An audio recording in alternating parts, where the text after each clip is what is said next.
Hello and welcome to this month's drawing tutorial. This month I'm going to show you what to do if you're given a challenge like this. I have details from one photograph that I want to combine with another, plus a lot of stuff that I want to get rid of in the background. In that case, we're not going to have one reference material to look at, and so the graph system is not going to work. So start by making a rough draft of the way you want it to look.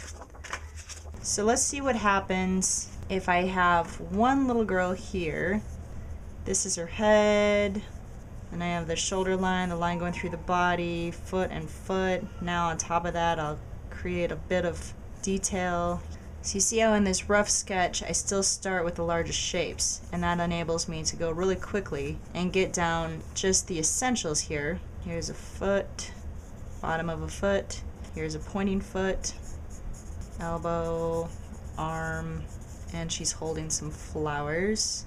Once I have this head sketched in and the body and they're the right shape, then I can go back and do just a little bit, very little bit, just a little bit of detail work filling that figure out so that I have enough information that it's clear what I'm looking at. Ba-doom, that's it, done. Now over here, what if I had just two of these little girls? So I'm going to do their heads first, bottoms of the feet, waist, waist, and now let me fill in with some shoulders, some arms, little skirts, and then here's one little foot, and here is this little girl's foot. So I think that that is going to be a good composition. I'm going to now transfer it over to my drawing paper.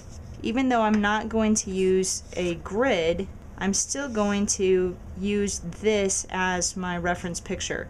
And so I'm going to fold my picture in half, open it up, fold it the other way, open it up, and then I can even make a couple of more divisions. Then I have this nice sort of a grid. And if you want to, you can do something similar and just mark off eyeballing the center points on the outside of the grid, and then divide that into quarters. So I have these marks and they sort of line up with these marks on top and on the side, and then I know approximately where to place my objects to make the composition about the same as I see here. But I'm just going to start by really vaguely indicating where I want those big shapes to go.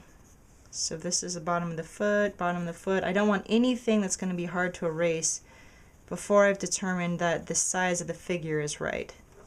So when I have that even vaguely marked down, I go back using the photograph and do that similar sketchy routine, getting those features in place better. So I can just vaguely start to see that this is a body. When it's at that vague stage, I'm going to catch up these other two figures and get them there too. Okay, then when I have it to this level, I'll go back to this little girl and I'll bump it up to the next level. And this next level is going to mean more erasing and trying to get things a little bit more accurate. This is the bottom of the chin, but in this stage I'm going to start to reshape the head so that it is more like her head. So I'm still working on the large shapes at this point. I'm not doing little finicky details like lace, but I am getting her shoulders in the right place. So you should do that same thing. Don't start to work on details until you're sure that those large shapes are correct. And by working it in big pieces, I give myself guidelines as I go along.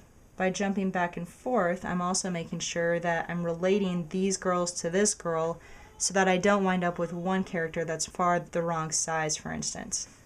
Then you can check yourself too and make a head measurement. 1, 2, 3, 4.5. She's 4.5 heads. So then I can use those head measurements to make up closer approximations for where my head should be lying on her. Okay, so give yourself all the help that you can. Then I'm going to go back to these girls, bring them up to that same level. And that is all that I'm going to do in this first stage. I'm just going to take a while off camera here, bring these two girls up to about this level, and then I'll show you how to push them forward. When you have the three girls bumped up to about this level, then just start to add a little bit more detail. But I'm going to go in here and I'm going to add some guidelines for the features.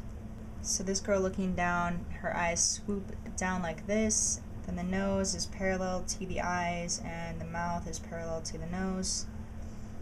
This girl is looking straight, so her eyes will line up there. And then this girl is looking straight out at the viewer. So there's her eyes, nose, mouth. And then I'll just add a little bit of detail like so, and give her a bridge of the nose, draw some bangs coming down. And now is the time when you can start to do some details like in the costumes. I'll draw her some flowers here. And I'll do that same sort of work with the other girls. When you're doing a low detail portrait like this, you don't necessarily even have to have any line work at all. See what I'm doing here with this girl? I'm just starting to add some vague impressions, not even of the features themselves, but of the shadows around those features. And the shadows, if they're done with enough care, will explain the shape of the features, so it will still look like the person even though they don't have any lines. I'll add these sockets around the eyes here for this girl, and then get my kneaded eraser out and erase these guidelines so that I can start doing more of that work as well.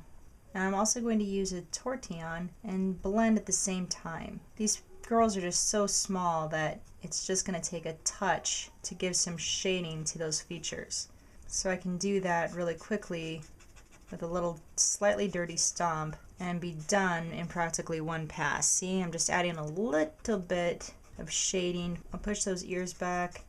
And working small, it's more important than ever that you get the most important shapes down, and you get them down with confidence, because you just don't have room to make mistakes and you don't have room to pick. After you add a pass of the blending, go back in with your pencil and sharpen up a few of these important darks. Go into the arm, add some shading, and then I'll go back and darken up a line or two. I'm just going to add a little bit of tone to the background here around these two girls' heads, working in one direction. I'll tape the edge to keep that nice and clean even though it's a sketch. And then I can just go around their forms a little bit carefully and fill that in. Then when I'm done, I can go back with a large stomp and circle stroke those lines to blend them together. And that will give me a nice dark background that will help that composition to be strengthened, because it's going to circle around and it'll be something to take the attention, add just a more dynamic form there. So let me add a few more darks here off camera. I'll come back to you and we'll push it forward again. After smoothing out that gray upper portion here, you can do some more work in the figures. And I'm using little circle strokes with a dirty stomp so that I just work these figures up gradually. But I'm using the largest stomp possible, both to save time and more importantly, so that I get those large shapes as smooth as possible. So here, I'll look at the face, squint if it helps, and just put in the shadow that falls over the cheek and neck as one large piece. And when I have one thing on top of another, such as this arm on top of the stomach, I'm going to have to resolve the conflict some way so that it's clear that there's a distinction. So you can either make a dark line, or you can make a line of highlight, or you can make them in two different tones that are clearly distinct. So when you have two planes that are on top of each other, think of those three different ways of making them appear different. To add some shading to the skirt, it's large enough that I can go in with a chamois cloth wrapped around my finger. And that will give me a base tone that I can then darken up further with a stomp or tortillon. And if that's not dark enough, I can go in also with my charcoal pencil. Okay, so I'm going to do this kind of work, bump it up to the next level, and come back to you. After you do some blending, then you can add some details like the dark roses to the dresses and give those a little bit of blending. Some of this stuff on the bottom, a little bit of side shading here to make the ribbon look like it's glossy.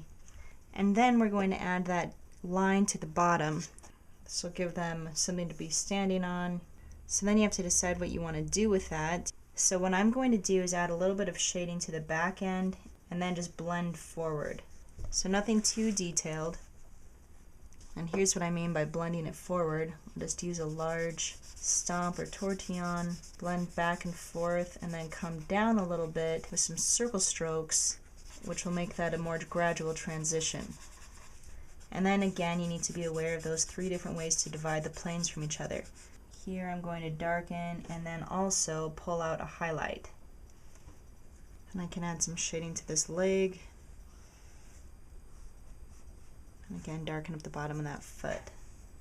Now to finish up the drawing, I'm just going to go from one place to the other and clean up any final lines, add a bit more detail and shading as needed. So I just work back and forth with my stomp in one hand, my kneaded eraser in the other, and the pencil standing by, as it were. So here I'm going to lighten up some line, here I'm going to erase some lines, and then I'll go back and I'll sharpen up some shadows on the sleeve with some more pencil line. I'm also going to do some more work in the faces, so I'm just going to go and I'll darken up a few things. So like here, the mouth is just a suggestion of a mouth, but it works. And then I'll add just a few little scribbles to help outline some of these flowers and give them some interesting shapes that juxtapose against her costume and the background. Okay? So this is the kind of little picky detail I'm going to do over the entire drawing just to finish it up, and then I'll come back one more time. Okay, this is the finished sketch. I'll go ahead and remove this exterior tape. So by making the sketch, I've done a lot of troubleshooting as far as the figures and forms, and most importantly, the composition. Ta-da! It always looks so much more polished with that tape removed. Now your assignment is to do something similar at your own studios.